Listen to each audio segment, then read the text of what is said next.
gaan stijgen. Dat is een bericht dat de Extra vandaag heeft van de Curaçao Manufacturers Association, CMA.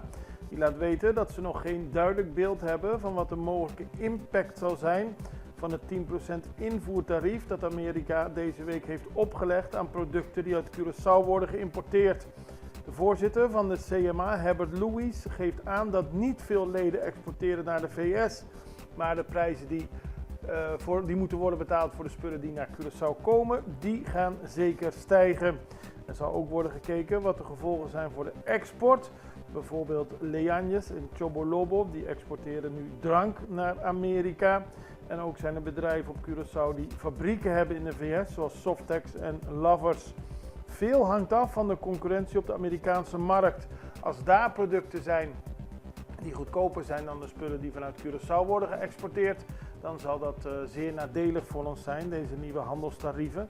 Maar sowieso zullen de producten die vanuit Amerika hier komen duurder worden en dat zullen de mensen ook merken in de supermarkt.